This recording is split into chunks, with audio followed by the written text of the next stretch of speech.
Good evening, ladies and gentlemen. Welcome to Don Odell's Legends. My name is Art Tipaldi. I'm the editor of Blues Music Magazine.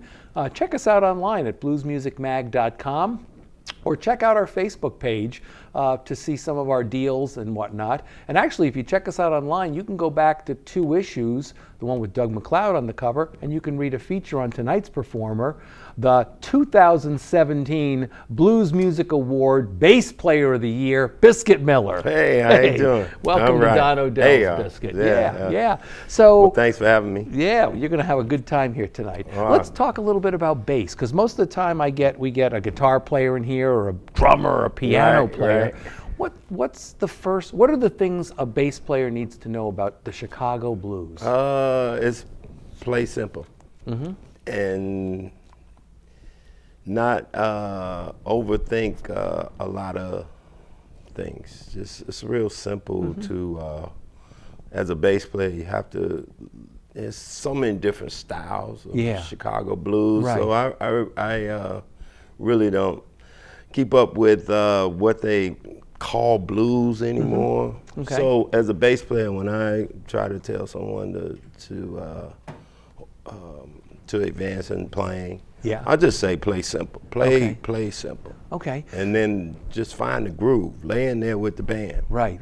Now, when you say find the groove, which are you looking for the drummer to work with on that groove, or where do you find? I listen to the whole band actually. Okay. It started out with just the drummer. Right. But I end up as time went on, I used to go and watch one of my mentors in Chicago was Willie Kent. Oh yeah. And I didn't get to see Willie Dixon, but I knew his family very well. But there were a lack of bass players leading bands. My choice was J.W. Williams was one of my mentors, and they inspired me to listen to the band because they were up front, leading the band, and when you have a lack of bass players, your choices limited. Very limited. Yeah. So I grew up listening to Stanley and Clark. And just Victor Wooten and Willie Dixon and just anybody that would lead in the band. As a bass player. And that's when you say leading the band. Is that kind of in preparation for you being the band leader of the mix? Well, it was getting me started. Okay. I wanted to be a better bass player. I didn't. This front thing kind of just happened. Right. I did not. I mean, I had Paul Benjamin in my ears. I started to grow. Yeah. And I was always smiling, and everybody's in my ear about, you need to come up front, man. You're always happy. You got all this energy. I said, nah, I'm not ready for that, because there's a different concentration. Right. Now, when you say different concentration and finding the groove, etc., you're really setting the tone for everybody in the band as the bass player. Is that correct? Yeah. At the same time, you're singing. Yes. And at the same time, you're entertaining. Yeah. How do you manage all three balls in the air? I'm gonna go back a little bit on the way it all got started. I was singing and dancing first. Okay. With Jackson 5, Allman Brothers, not Allman Brothers, the Osmonds. Yeah. I was going back to Temptations. Okay. We was doing the choreography. This is when you were growing up. When I was growing up. I was probably 7 or 8. I didn't pick up the bass. I was 11 or 12. And so I end up when I picked up the bass to learn that, I brung the choreography because with you, the coordination to that. Right. Singing started probably 10 years ago. Okay. I mean, full-time singing? Full-time, because you were backing some great names. We'll talk about some of those people, And I would get in and just say, ooh, ah. Yeah. And back then, you did the choreography because Jackson 5. Sure. You want to imitate it. The Spinners. The Spinners, you know. And What made you pick the bass up? Again, like I said was- to start, everybody, they go to the guitar because the girls are looking at the guitar. That was just a spiritual thing. I was at my friend Datrick Tisdale house. We were childhood friends when we were in grade school. Right. And we'd go to his house because his mom had a candy store. So that was the place to go hang. Yeah. She had the candy store. Yeah. So he became my best Yeah, friend. yeah, why not? So it was a bass. His brother had a bass sitting, God bless him, Donnell. He had a bass sitting in the corner, and I was sitting there. I was like, let me go pick this thing up. Well, he came upstairs and he seen me just, Yeah. I didn't know what I was doing. Yeah, right. I was just pulling those strings, acting like I knew what I was doing. Yeah. And he said, hey, why you doing my bass? Yeah. He screamed at me. I was Right. like, oh, Donnell, I'm so sorry, man. I'm sorry, because he's screaming like loud. Right. And I put it down. He said, just come on over here. Let me show you some songs. Datrick said that, my friend Datrick, he said it was a Jimi Hendrix song. I couldn't remember. Okay. I couldn't remember what song. But that was what he was showing you how to do. It was, I think he said like something like Machine Gun. Okay, yeah. And because it was simple. Right, right. Ding, ding, ding, ding, ding. No, it go like this. Ding, ding, ding, ding, ding, dang, Right. dang. I got hooked, so I was over there every day. Right, right. I didn't have a bass at home, so I go over there and I'm like, Donnell, show me this, show me that, show me this. Yeah. And I end up, I said, my mom give me a bass, and she bought me for Christmas. Well, it was right before Christmas, 'cause my birthday is right after Christmas. So I got a bass, guitar, and from Sears and Roebuck. Yeah, yeah. And after that, it just, Yeah. I didn't realize there was a lot of musicians in my neighborhood. Right, When I got in right. high school, I was Daryl Jones. It was just Rick. Well, he played with the Stones now. Okay. So we all in this circle of musicians. Right. Richard Patterson, he played with David Sanborn. So I'm like finding all these musicians in our community. Right. And Was this south side of Chicago? Okay, yeah. What's the trajectory like for a young bass player through the teenage years? Again, a guitar player is going to go out and he's going to get 4 friends and start a band. Right. What's the experience like for a bass player to get the footing he needs and make a name for himself? It's a lot of work, for one thing, and being around the right people. Okay. And practicing singing with the playing. Right. Yeah. So if I try to tell other musicians to try to learn the music and then try to sing either the background or sing the lyric, and then try to get it coordinated through the instrument. because you can work more Right.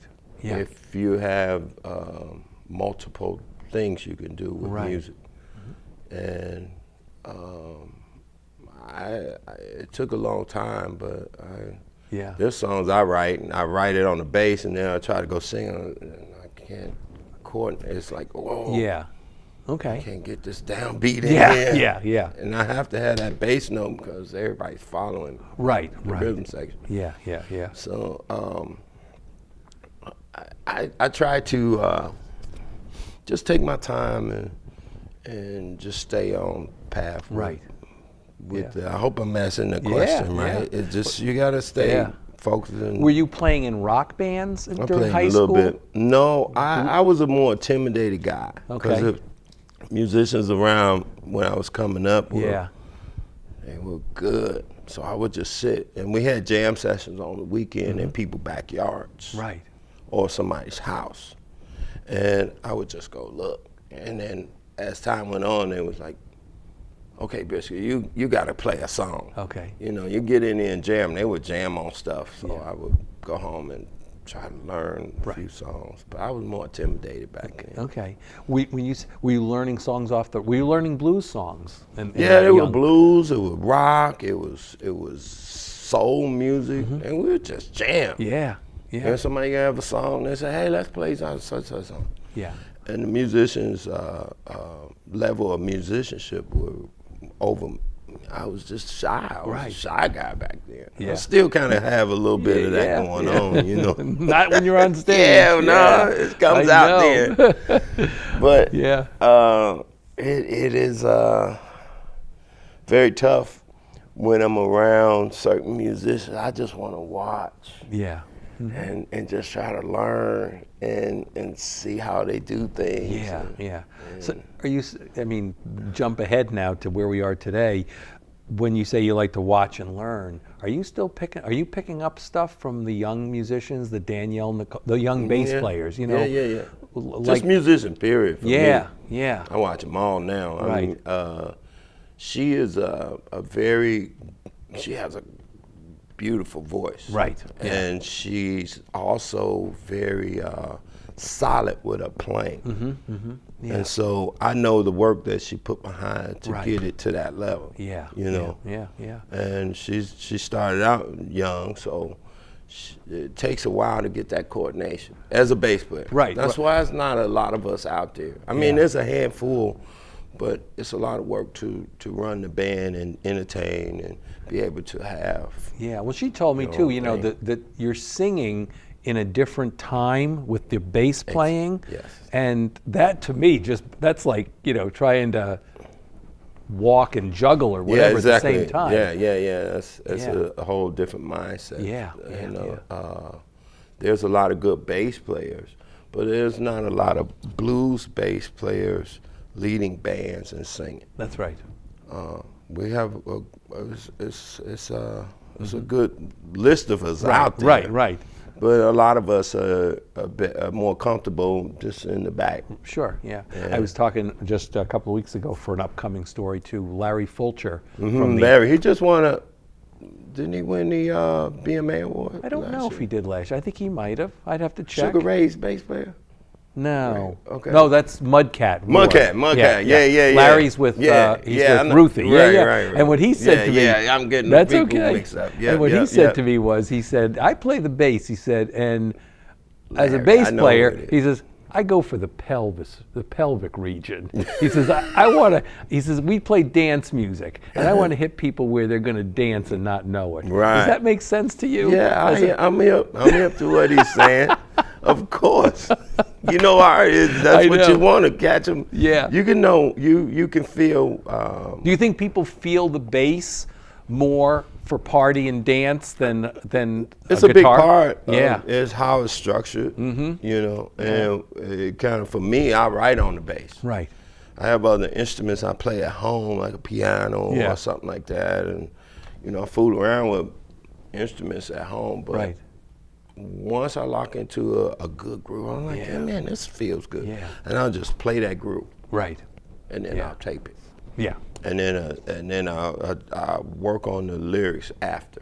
Or sometimes I get an idea for a song and start chopping at it a little bit, the story. But you know, I think the groove to any song is based around the drum beat and the bass. Sure. Yeah. I mean, you guys are you're the foundation up there. I even when you have acoustic player, he's chopping at that that root note. And he's using his foot on a stomp box. So that's setting the tempo. Yeah. If you want to clap or if you want to cry. Right. Well, now you've starred with two giants in the blues, Lonnie Brooks. Yes. Anthony Gomes. Can you talk? How did you get the Lonnie Brooks job? And how long did you have it? I've been friends with the Brooks family a long time, and Wayne and Ronnie. Well, to go back to like where it started was Ronnie was the roadie. That's right. And he moved all the equipment, and he was carrying boxes of albums back in them days. And I became friends with him in Minnesota. I moved to Minneapolis when Prince was coming out with Purple Rain. Okay.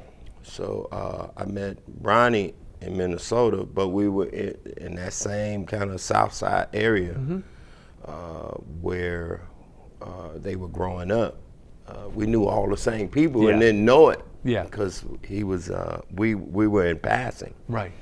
And so we got close in Minnesota, and I always said to Ronnie, and Wayne, they had my number when they come to Minnesota. They always called me. We always hung out and went to lunch or whatever. Yeah.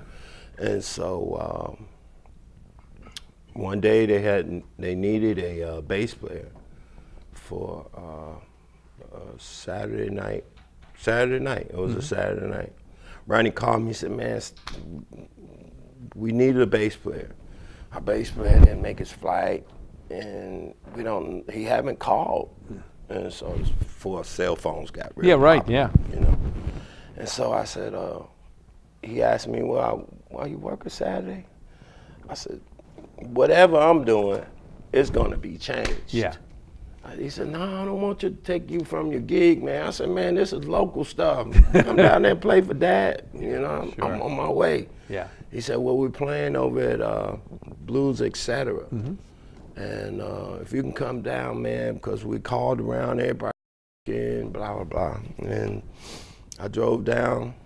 I did a gig Friday. I drove down. Got a couple hours sleep. I drove from Minnesota to Chicago. I parked in front of Blues, etc. and on the side of the club. And I went to sleep in my van. They pulled up. Lonnie had his bus, and they went in. We set up. I only had one cassette. Yeah. Of Lonnie Brooks. Wow. Bayou Lightning. Yeah. That was all I had. Bayou Lightning. And I would listen to that all the way down to Chicago for 8 hours. I was rewinding parts, just trying to remember. Yeah. And Lonnie, God bless him, we played the show, it was on fire. And he said, man, Biscuit, over the years, I think that was the best show you played. I think that was the best. I came in on fire. I was doing the choreography because I remember, certain things they were doing. Yeah. From watching them, certain songs. Yeah. Oh, and that's great. I stayed there 10 years. He asked me, hey, we got a tour coming up on Monday or Tuesday. You want to go home, go on the tour with us? We were going out to California. And I said, man, I'm not turning this down. Yeah. And it was funny. He said, man, you got a passport? A friend of mine a month ago, Percy Struthers, had said, Biscuit, you getting close to your time. You need to get you a passport. I said, really, Percy? What am I going to do with passport? He said, man, somebody's going to call you, man. You're getting to that notoriety now. So he said, it don't cost nothing. I think back then it was like $55 or something, Yep. So I went downtown, got a passport, and I threw it in. He said, even if you get it last 10 years, just throw it in the drawer. And I got the passport, and that was the first thing Lonnie said, hey, you got a passport? Yeah. And I said, Lonnie, I do. It's been sitting there. I just got it. I just sitting in my drawer. Yeah. It's back home. Yeah. He said, bring your passport when you come back. Yeah. So, because we had some flights that we had to go to. Overseas, No, we had to go to Canada, I think. Oh, okay. Yeah. We had some routing where we had to go up to Canada. Right. And, man. He's a great man. I had a great time with him. Yeah. Yeah. When you think back, I always like to ask, some of the lessons that you learned from Lonnie? Oh, I was one of the sons to me, because we were all his boys, you know. Right. He had his sons in the band, and the band was like the extension of that. Right. And he treated us all the same. Yeah. And that was a blessing for me, is because it was set up like a family atmosphere. Yeah. He treated us really well. Right. He knew when one of his boys, like if I wasn't feeling good, it's like, we would hang. Yeah. Might have a beer or something, or we'll talk. Yeah. And then I have someone to look up to as a father while I was out there. Yeah. And he'll give his advice, and then you take it from there, I know. And that helps me with my band. Yeah. My band members we've been playing together, Dr. Love, my drummer. We've been playing for together for about 20 years, but Right. when I started, he's been in the band for 10, 11 years. Bobby's been there 7, going on 8. Alice got his bachelor degree, so he's been there since he was 21 or 2. He's Nice, 27 nice. now Yeah. or something. Nice, nice. So, yeah, those lessons you learned Yeah, yeah, with, they're with the very Brooks important. family, they carry forward. Good. Oh, yeah. yeah. Well, you've got a great new album out, a live album, live at the North Atlantic Fest. Right, yeah. Will you have that here tonight? Yes, I will. And that's great because you've got a duet with Kingfish. Yeah. And also Anthony Gomes. Yeah, So yeah. we're going to look forward to this show tonight. Yeah. All right. And you know, playing with Anthony also took me a little more on the rock side that I kind of really stepped into a different Yeah. side of the music scene Right. to me. I think when people either hear this CD, live one, or see your show, they'll Yeah. see there's a nice coming together of those two genres, blues Right. and rock. Yeah. It's okay. It's all right. music. Good. That's You know. right. Well, once again, ladies and gentlemen, Biscuit Miller, enjoy the show.